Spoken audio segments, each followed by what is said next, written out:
Hello, everybody. Welcome to the Weekend Review. We are in our final module. Congratulations, you have made it through the course, with Module 8, and I don't anticipate there's going to be any issues for you in completing Module 8. We do have a lot of things coming together in Module 8, such as the healthcare reform and finance paper. We also have the case study, but all of these you've had for a few weeks. So hopefully you've kind of put some groundwork into these items so you're not too stressed with this week.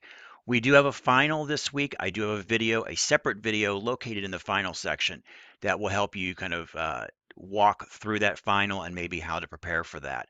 So let's go ahead and take a look at what we're doing this week and how we're going to complete this course. So this week we're doing financial ratio analysis or ratio analysis, one of my favorite things.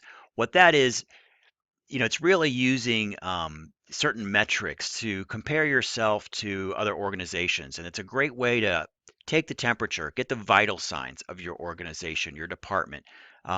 It can be taken on a department level, organization level. Very powerful information. What I want you to go away with is knowing that these ratios exist, knowing some of the names of the ratios. We're going to play around with calculating them as kind of we always do, but I expect after a few weeks that knowledge will drift away and be, kind of substituted with other knowledge that you're learning. But as long as you go away with knowing that there are financial ratios out there, there's an analysis using certain numerators and denominators, and then comparing those to industry standards, that is what I want you to do. And maybe some of the names of what those ratios are. Also, we're going to be talking a little bit about dashboards. Dashboards are kind of the sort of the corporate buzzword, and if you kind of if you go around in this business a long enough, you realize that there are certain buzzwords that come through just as in anything, and healthcare operations business is not immune to buzzwords, but the fundamentals usually behind the buzzwords have been around forever. So like transparency, we've been hearing about transparency for a decade. Synergy, that was another one, probably about 20 years ago. Synergistic and all of this. But these principles have always been around in one form or another. They might have been called something else, but somehow they get connected with a certain buzzword. Dashboards is one of them. I would say in the past 5 years, it's everything has been dashboarded. And but these metrics have been around forever. They may have been in performance spreadsheets of some sort or some other name. I do like the name dashboard because it's really just like the dashboard on your car. You're able to see your oil temperature, water temperature, speed, number of miles in a kind of snapshot format very quickly. As a administrator, as a manager, as a leader, you need to know what your organization, what your department is doing. And you need to do that kind of very quickly. You don't have a lot of time to break down things. And a dashboard can do that for you very quickly. It is essential that if you decide to make a dashboard for your department, that information is done on a timely basis, and that's the whole purpose of it. If you can catch something that's not quite going in the right direction, you can respond to it quicker and shift, what you are doing. Even here at the college, in the areas that I'm responsible for, we have a dashboard that I've created, and it captures certain elements about program enrollment, program retention, program finances, program efficiency. So every month, and I didn't like months, I wanted to do it every week, but we do have some constraints on what we can do. But at least on a monthly basis, we're able to see how our individual programs are operating, and then we can, turn the ship if necessary or tweak things. Or you may see, wow, what is this particular area doing? Why are they doing so great with their dashboard metrics and maybe we're not? And you're able to look at that and maybe partner with them or find out what best practices are. So we're going to be learning more about dashboards, which I think are also really essential. All right, so that's enough about kind of the preamble of what we're doing this week, kind of tying everything sort of together with the course. As far as the basic functions of the course, we do have our readings and presentations as normal. Again, we have only one chapter this week. We do have our topic essay. And as I have talked about before, this topic essay, hopefully you will not find very difficult because I know many of you are going to be completing that reform and finance paper. So here, and for those of you that have had me before in other classes, I like to bring back the Mercy core values in every one of our courses. I want, as you as a distance student, I know it's difficult sometimes to connect with the organization. Some of you have not even been here on campus, and you may never, ever be on campus. You may not even attend commencement. So you may not be able to physically see how we embody these core values, but I do want you to get exposure to them and then try to, in this format, to bring those into the work that you do. So this week we're going to be talking about the core values, a little bit of history about the school, which we're approaching 100 years old. Very excited about that, and what the Mercy core values are. They're kind of aspirational goals. I don't think anybody can say they achieve these all the time in their lives.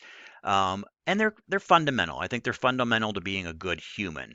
They are rooted in a Catholic tradition, but whether you're Catholic, atheist, agnostic, Jewish, Muslim, whatever, many of these core values are in anything about being a good human being. So I like to try to have that translate into the work that we do. As administrators, how do we encompass these essential things that are, you know, hallmarks of good humanity in the things that we do? So what I would like you to take is take a look at the core values and try to relate two of those back to the practice of finance and healthcare administration. There's no page requirement on this. I'm thinking it might take only 3 paragraphs, kind of a introduction, and then maybe a talking about them in each one of these core values. Or maybe, yeah, 3 paragraphs, maybe kind of an introduction, maybe kind of a body where you're talking about the two core values, and then a summary at the end. I'll let you decide. You decide how you want to put it together. I have students who have written 4 pages on this before, and because it's something that they're very passionate about. That is great. If you want to do 4 pages, absolutely go for it. If if you can get it done in a page, great. That's okay too. But talk about them. I think you could do that in a page. You could do it in 4 pages. You could do it in three well-written paragraphs with about 4 to 5 sentences each. So do that. There's no research necessary. It's really you just kind of thinking about the practice of healthcare administration, healthcare finance, and how these core values could relate. Um, and that's due just like normal. So hopefully this one is not going to be too stressful for you. All right, so then let's see what else we've got next. We've got our learning activity. This week we do have 2 questions. Okay, normally we only have 1 question, but this week we have 2 questions and 1 problem. Problem is not too difficult, but there's a lot. You're gonna look at it and you go, wow, there's a lot of stuff here. But what it does is it has to give you the financials. So even though it's kind of big on the page for the question, it has to give you the income statement, balance sheet, etc. on there. So you can calculate. We're going to play with a few of those financial ratios, and they have to give you that information. So I don't even think the problem is going to be that bad. So we have a learning activity this week. And then we've got our final paper of the class, the Finance and Reform. Remember, the title of that is the Financial Management and Healthcare Reform is the title of your paper. And watch the video down here where I've talked about it. I think this issue, I had this video a couple weeks ago where I talked a little bit about the paper because some of you were starting to work on it, which is great. But watch that video if you haven't started the paper yet. And that's going to be due at the end of Module 8, of course, because everything is due at the end of Module 8. And then lastly, we have the final, which I alluded to a little bit before. Watch the video. I'll have that video posted in a few minutes, but that'll appear on this page right here that you're seeing, and I'll talk a little bit about the final. I think you guys will be fine on the final, but watch the video, okay? Because that'll help you. All right. Okay, so that pretty much concludes the week in review. Remember to keep checking into the course. I would like you, if at all possible, even for those of you that finish early, please check into the course on Friday. If I have any kind of weekend wrap up, course wrap up information, I'm going to be posting that in the course news by this Friday. So please check in there. I usually like to have a nice kind of wrap up video at the end.